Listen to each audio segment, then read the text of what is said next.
फिलहाल निवास करते हैं और झारखंड उच्च न्यायालय के अधिवक्ता है। इसके पहले रांची में जो चाय थिंक टैंक मीटिंग हुआ था उसके वो ऑर्गेनाइजर थे। इन्हीं के नेतृत्व में रांची प्रेस क्लब में वह आयोजित हुआ था। उस सम्मेलन में मैं भी शिरकत किया था। वहीं यह कार्यक्रम बनाया गया था कि पटना में चाय थिंक टैंक बैठक आयोजित किया जाए प्रतिनिधि सम्मेलन के तौर पर।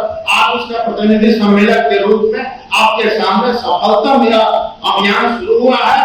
मैं चाहता हूं कि चिरंजीव जी अपने रांची अनुभव के साथ इस सम्मेलन को संबोधित करते हुए आगे के कार्यक्रमों के बारे में बताएं। चिरंजीव जी।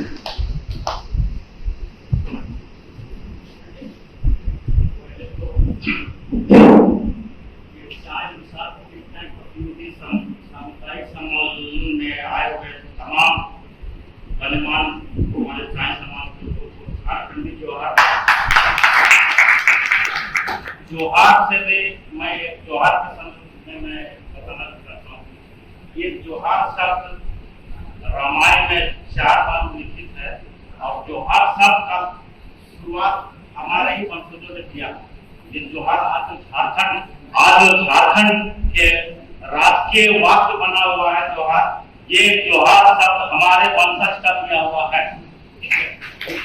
रामायण में उल्लिखित है जब राम सीता लक्ष्मण ने वन गमन किया तब गंगा तट पर उनकी प्रथम भेंट सभा निषाद राज उनसे हुई थी। तब निषाद राज ने राम का आगमन सुना तो वे परिजनों से उनकी आह्वानी कर उन्हें अपने गांव में निवाने गए। राम ने नगर प्रदेश को वनवास की आज्ञा का उल्लंघन माना तब उनकी सब व्यवस्था जंगल में ही की गई। संध्या समय शेष पुरवारी निषाद राज के गांव को पूर्ण करते थे उस समय। अर्थात यह कम से कम कस्बा टाइप का जो गांव था इसमें सारी सुविधा होती है उस टाइम। जहाँ सब त्योहार करके अपने अपने घर लौटे। उज्जैन करी त्योहार घर आए रघुवर संज्ञा करण सिखाए। ये प्रथम वक्त रामायण में त्योहार शब्द आया है। ये निषाद राज वंशज हमारे पूर्वज का दिया हुआ शब्द है जो आज झारखंड के राजकीय वाक्य बना हुआ है। तो हमारी गाथा बहुत पुरानी है। हम ऐतिहासिक रहे हैं। हमारी ऐतिहासिकता बहुत प्राचीन है। हम बीच के काल में हमें मतलब खास करके ब्रिटिश पीरियड में हमें दबाया गया। हम निषाद राज वंशज होके हम मतलब भिन्न टुकड़ों में बांट के इधर उधर बिखर गए। हमारे साथ एक षड्यंत्र के तहत हमें तोड़ा गया। हम राजवंश को खोद के इधर भटकने लगे और ब्रिटिश काल चूंकि बहुत लंबा पीरियड था उस समय हमारे सारे व्यवस्था पर तहस हुए।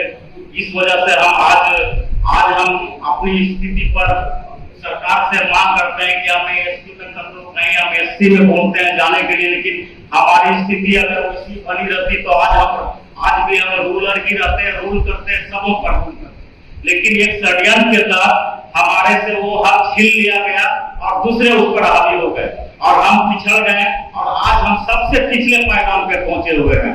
जहां से हमें आगे बढ़ने के लिए लगातार संघर्ष करने की जरूरत है।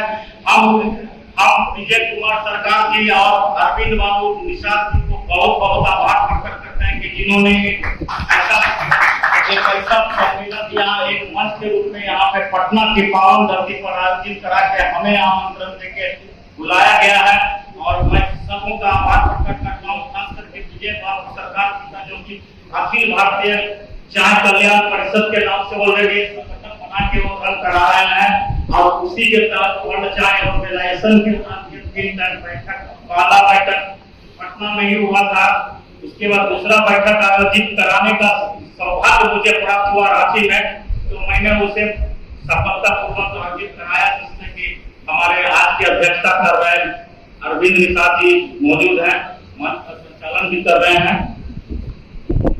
अब मैं इस पे आगे बोल रहा हूँ तो चाय जाति को आगे बढ़ाने का अभी के वर्तमान परिस्थिति में हम ये प्रकार अपनी स्वजाति को जहाँ जहाँ हमारा पॉपुलेशन ज्यादा है, जहाँ हम एक तरफा अपने प्रत्याशी को जिता के भेज सकते हैं, हमें उसके लिए एकजुट होके सब उसको हर हाल में विधानसभा या लोकसभा में पहुंचा सकते हैं तो वहां पहुंचाए, तभी हम अपने जाति का उत्थान बेहतर ढंग से कर सकते हैं। शैक्षिक विकास तो हमारा क्रमिक रूप से धीरे धीरे हो रहा है। जिन जगहों में नहीं हो पा रहा उनमें भी जागृति किया जा रहा है। लोग हमारे जो जागरूक है वो जा जाकर काम कर रहे हैं, धीरे धीरे हो रहा है। लेकिन राजनीतिक रूप से हम शून्य हैं। राष्ट्र और नीति में हम बिल्कुल नहीं है। हम बहुत शून्य पे हैं। हमें नीति पे आने के लिए हमको एन प्रकार है। हमें हर हाल में बिहार हो या झारखंड हो, बंगाल हो, यूपी हो, जहां जहां हमारी संख्या बहुलता के साथ है, वहां पे हम अपनी स्वजाति के लोगों को किसी भी हाल में जैसे हो हमें विधानसभा लोकसभा में पहुंचाने के लिए संकल्पित होना है। एकजुटता के साथ प्रयास करते हुए उसे आगे बढ़ाना है। इस मुहिम में मिस्टर अरविंद निषाद जी आगे आए हैं और इसको बढ़ा रहे हैं। हम इनके प्रति बहुत बहुत आभार प्रकट करते हैं और आप लोग सबसे सहयोग की अपील करते हैं कि आप इस मुहिम में आप हमारा अपील और हमारे गणमान्य लोगों का अपील को साथ दीजिए और चाहे तभी आगे बढ़ पाएगा, नहीं तो हम तो पीछे बहुत ही पीछे हम लास्ट मैदान पे चले गए। हमसे छोटी छोटी जातियां जिनको कल तक हम नहीं पूछ रहे थे वो आज हमें नहीं पूछना शुरू कर दिया। तो ये सब तभी हो पाएगा जब हम राजनीतिक रूप से मजबूत होंगे। और मैं इसी के साथ अपनी वाणी को ध्यान देता हूँ। राजनीतिक मजबूत